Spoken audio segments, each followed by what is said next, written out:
16,000 square feet ഉണ്ട് ഈ വീട് മൊത്തം. ഒരു 100 വർഷം പഴയ വീടാണ്.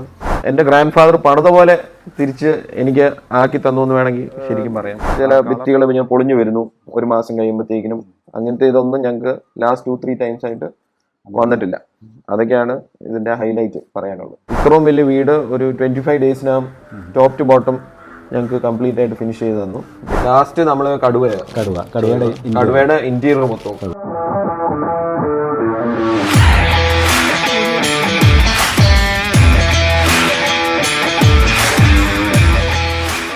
എൻ്റെ പേര് രാജീവ്, ഞാനൊരു പ്ലാന്ററാണ്. ഇത് എൻ്റെ വൈഫ് മായ, ഇത് ഞങ്ങളുടെ വാവ നീതൻ. പെയിന്റിങ് സമയത്ത് ഞാൻ ട്രാവലിംഗ് ആയിരുന്നു കുറേ ദിവസങ്ങളിൽ. മായാണ് കുറേ കൂടെ ഇവിടെ ഉണ്ടായിരുന്നത്. മായയുടെ എക്സ്പീരിയൻസ് ഷെയർ ചെയ്യും. എനിക്ക് വളരെ നല്ല എക്സ്പീരിയൻസ് ആയിരുന്നു. പെയിന്റേഴ്സ് വന്നവരെല്ലാവരും വെരി നല്ല ആൾക്കാരായിരുന്നു. ബിഹേവിയർ വൈസ് ഞങ്ങൾക്ക് ഒരു ബുദ്ധിമുട്ടോ ഒന്നും ഉണ്ടായില്ല.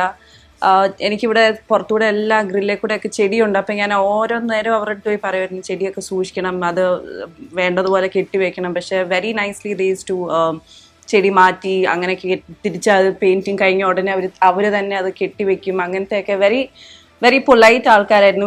വാവനെ കുറെ കൊഞ്ചിക്കുമായിരുന്നു കാണുമ്പോഴൊക്കെ. കുറെ നാളിവിടെ ഉള്ളതുകൊണ്ട് അങ്ങനെ അടുത്ത് പരിചയിക്കാനും പറ്റി. നല്ല ആൾക്കാരായിരുന്നു. We had A very good experience. നമസ്കാരം. ഞാനിന്നിപ്പോൾ ഇരിക്കുന്നത് കോട്ടയം കൂട്ടിക്കൽ എന്ന സ്ഥലത്തെ പൊട്ടംകുളത്തെ രാജീവ് സാറിൻ്റെ വീട്ടിലാണ്. ഇത് ഒരു 100 വർഷം പഴയ അല്ലെങ്കിൽ അത്രയും പഴക്കമുള്ളൊരു വീടാണിത്. ഇതിപ്പോഴും ഒരു പുതുമയോടെ ഇവർ നിലനിർത്തുന്നുണ്ട്. പ്രോപ്പറായിട്ട് മെയിൻ്റനൻസ് അല്ലെങ്കിൽ അങ്ങനെയുള്ള കാര്യങ്ങളെല്ലാം കൃത്യമായി ചെയ്തു പോകുന്നതുകൊണ്ടാണ് ഇവർക്ക് സാധിക്കുന്നത്. ഇതെങ്ങനെയാണ് ഇവരിത് ചെയ്യുന്നതെന്നുള്ളതാണ് നമുക്ക്, അല്ലെങ്കിൽ ഈ വീടിനെ പറ്റി ഒന്നറിയാം. ഒരുപാട് സിനിമകളും എല്ലാം ചെയ്തൊരു വീടാണിത്. അപ്പോൾ ഞങ്ങൾക്കിതൊരു ഭാഗ്യമായിട്ട് ഞങ്ങൾ കൂട്ടി. അപ്പോൾ സാറുമായിട്ടൊന്ന് കാണണമെന്ന് തോന്നിയതുകൊണ്ട് നിങ്ങളെ ഒന്ന് പരിചയപ്പെടുത്താനായിട്ട് അജീസ് സാർ. ഇത് ഒരു 16,000 സ്ക്വയർ ഫീറ്റ് ഉണ്ട് ഈ വീട് മൊത്തം. അപ്പം ഇത് ദേവസ് പറഞ്ഞ പോലെ ഒരു 100 വർഷം പഴയ വീടാണ്. കുമ്മായം വെച്ചാണ് പല ഭിത്തികളും ചെയ്തിരിക്കുന്നത്. എന്നാലും അത് കെയർ ചെയ്യുന്നത് ഒരു വലിയ ഫാക്ടറാണ്. അപ്പം ഞങ്ങൾ നമ്മുടെ ഇവിടെയുള്ള ഏറ്റവും നമുക്ക് വിശ്വസ്തനായ ആളും അങ്ങനെ നമ്മൾ ഇത് പെയിന്റിങ് പല വർഷങ്ങളായിട്ട് ദേവസിനെ നമുക്കറിയാം. ഇതിപ്പോൾ നമുക്ക് രണ്ടാമത്തെ പ്രാവശ്യം അല്ല 3ാമത്തെ പ്രാവശ്യമാണ് നമ്മൾ ചെയ്യുന്നതെന്ന് തോന്നുന്നു. അപ്പം ഇതൊരു ഇച്ചിരി ലോങ് ഗ്യാപ്പിന് ശേഷമാണ്, ഒരു 6 കൊല്ലത്തിന് ശേഷമാണ് ഇത് കംപ്ലീറ്റ്ലി നമുക്ക് പായലെല്ലാം വന്ന് നമുക്ക് എക്സ്റ്റീരിയർ വോളൊക്കെ ഭയങ്കര മോശമായിരുന്നു. എസ്പെഷ്യലി നിങ്ങൾക്ക് വീടിൻ്റെ ഇത് കാണുമ്പോൾ അറിയാം, ഗ്രിൽസും എല്ലാം ഭയങ്കര മോശമായിരുന്നു. പക്ഷെ നമ്മളൊരു പോയിന്റിന് ശേഷം നമുക്കിത് ചെയ്യണം തോന്നി. പിന്നെ ഒരു ഫുള്ളായിട്ടൊരു പെയിന്റിങ് എനിക്ക് തോന്നുന്നു ആദ്യമായിട്ട് അല്ലെ പാർട്ട് ബൈ പാർട്ടായിട്ടായിരുന്നു ചെയ്തുകൊണ്ടിരുന്നത്. അപ്പം ഫുള്ളായിട്ട് ഇത് ചെയ്തുകൊണ്ട് ഇപ്പോഴാണ് എനിക്കൊരു കംപ്ലീറ്റ് ഇനി ഫുള്ളായിട്ട് ചെയ്യുന്നുള്ളൂ അങ്ങനെ വിചാരിച്ചിരിക്കുവാ ഇനി പോലെ. അപ്പം ഇത് ഇപ്പം അന്ന് എൻ്റെ ഗ്രാൻഡ് ഫാദർ പണിത പോലെ തിരിച്ച് എനിക്ക് ആക്കി തന്നു എന്ന് വേണമെങ്കിൽ ശരിക്കും പറയാം.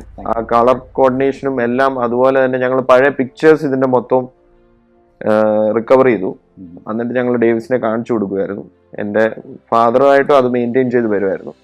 അപ്പൊ ഞങ്ങളും ആ സെയിം കളർ തീമിൽ തന്നെ തിരിച്ച് ടോപ്പ് ടു ബോട്ടം അങ്ങനെ തന്നെയാണ് ഞങ്ങൾ ചെയ്തിരിക്കുന്നത്. ഇതിനകത്ത് സ്പെഷ്യലി കുമ്മായം വെച്ച് ചെയ്തിരിക്കുന്ന വീട്ടിൽ ചെയ്യാനായിട്ട് ഇച്ചിരി പാടാണ്. കാരണം സിമെന്റ് എന്തെങ്കിലും ചെറിയൊരു ഇതുകൊണ്ട് അത് മൊത്തം പൊളിഞ്ഞു വരും. അപ്പൊ അതുകൊണ്ട് ഒരു പൊളിയും ഒന്നും ഇല്ലാതെ ഞങ്ങൾക്ക് ഫുള്ളായിട്ട് ഒരു എററായിട്ട് എനിക്ക് ഒന്നും പറയാനില്ല ഇതിനകത്ത്. അങ്ങനെ എനിക്ക് കംപ്ലീറ്റ് വർക്ക് ചെയ്തു തന്നു. അതും ഇത്രയും വലിയ വീട് ഒരു 25 ഡേയ്സിനകം ടോപ്പ് ടു ബോട്ടം ഞങ്ങൾക്ക് കംപ്ലീറ്റ് ആയിട്ട് ഫിനിഷ് ചെയ്ത് തന്നു ഡേവിസ്. അത് എനിക്ക് തോന്നുന്നില്ല ഇവിടെ ഞാൻ ഇതിനു മുന്നേയും പലരായിട്ട് വർക്ക് ചെയ്തിട്ടുണ്ട്, പെയിന്റിങ് കോൺട്രാക്ടേഴ്സായിട്ടും. പക്ഷെ എല്ലാവർക്കും ഇപ്പം ചില ഭിത്തികൾ ഞാൻ പൊളിഞ്ഞു വരുന്നു ഒരു മാസം കഴിയുമ്പോഴത്തേക്കിനും. അങ്ങനത്തെ ഇതൊന്നും ഞങ്ങൾക്ക് ലാസ്റ്റ് 2-3 ടൈംസ് ആയിട്ട് വന്നിട്ടില്ല. അതൊക്കെയാണ് ഇതിന്റെ ഹൈലൈറ്റ് പറയാനുള്ളത്. ഞാനൊരു പ്ലാന്ററാണ്. പിന്നെ ബിസിനസ് ഉണ്ട്. വേറൊരു കാര്യം എടുത്തു പറയേണ്ടത്, ഞാൻ ഇതിനകത്ത് എനിക്ക് തോന്നുന്നില്ല ഒരു ദിവസം പോലും ഞാൻ പെയിന്റിങ്ങിന്റെ സമയത്ത് ഞാൻ ഇവിടെ ഉണ്ടായിരുന്നില്ല. നമ്മൾ വാട്സാപ്പിൽ കൂടെയുള്ള കമ്മ്യൂണിക്കേഷനും ഫോട്ടോ കാണിച്ചു കൊടുത്തിട്ട് പ്രസന്റ് ചെയ്യുമായിരുന്നു. അതായത് എനിക്ക് തോന്നുന്നില്ല ഒരു ദിവസം പോലും ഫുൾ ഡേ ഇല്ല. ഞാൻ കോഴിക്കോടും ഒക്കെ ആയിട്ട് ഞാൻ ഇങ്ങനെ നടക്കുമായിരുന്നു. അപ്പൊ നമ്മൾ ഉദ്ദേശിച്ച പോലെ തന്നെ അത് തീർത്തു തരാൻ പറ്റിയതിൽ ഒരു ഭയങ്കര സന്തോഷമുണ്ട് ശരിക്കും. ഞങ്ങളും ആദ്യമായിട്ട് ഇത്രയും വലിയ വർക്ക് എടുക്കുന്നത്. അപ്പോൾ ഞങ്ങൾക്ക് ഒരു എന്നാ പറയുക സാറ്റിസ്ഫാക്ഷൻ കിട്ടി. ചെയ്യാൻ പറ്റിയല്ലോ, അല്ലെ കംപ്ലൈന്റ് ഒന്നും കൂടാതെ ചെയ്യാൻ പറ്റിയില്ലല്ലോ. അല്ല, എനിക്ക് എന്റെ സ്റ്റാഫിന്റെ ഒരു കോൾ പോലും ഇല്ലായിരുന്നു ഇങ്ങനെ ഒരു സാറേ ഇവിടെ എന്നാ ചെയ്യണ്ടേ എന്നുള്ള ഒരു ക്വസ്റ്റ്യൻ ചോദിക്കുന്നില്ലായിരുന്നു. നമ്മൾ പറഞ്ഞ പോലെ തന്നെ വർക്ക് കംപ്ലീറ്റ് ചെയ്ത് തരാൻ പറ്റും. നമ്മൾ ഇപ്പം പറഞ്ഞാൽ നമ്മളെ ആ ഗ്രൂപ്പിൽ കൂടെയാണ് നമ്മളെല്ലാം കമ്മ്യൂണിക്കേറ്റ് ചെയ്തുകൊണ്ടിരുന്നത്. അല്ലെങ്കിൽ ഒരു ഹൗസ് ഓണർ എന്നുണ്ടെങ്കിൽ ഞാനിവിടെ കാണേണ്ടതാണ് ഒരു പെയിന്റിങ് സമയത്ത്.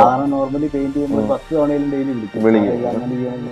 അങ്ങനത്തെ തിരക്കുള്ള ആൾക്കാർക്ക്. അപ്പൊ അതുകൊണ്ട് നമ്മൾ ഉദ്ദേശിച്ച എനിക്ക് ആകെ പറയാനുള്ളത് നമ്മൾ ആ ഫോട്ടോ മാത്രമേ റെഫറൻസിന് എടുത്തുള്ളൂ.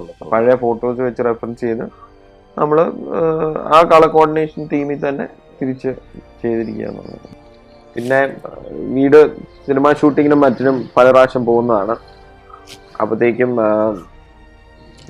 എല്ലാ ഫിലിം ഷൂട്ടിങ് കഴിയുമ്പോഴത്തേക്കിനും നമുക്കൊരു പെയിന്റിങ് വരും. ലാസ്റ്റ് നമ്മള് കടുവയുടെ ഇന്റീരിയർ മൊത്തം നമ്മുടെ വീട്ടിലായിരുന്നു. ഏകദേശം 10 ദിവസം ഉണ്ടായിരുന്നു. അപ്പൊ ഷൂട്ടിങ്ങുകാർ വരുമ്പം നാച്ചുറലി അവരുടെ ഒരു ഡർട്ടിനെസ് ഉണ്ടാവും ആദ്യം.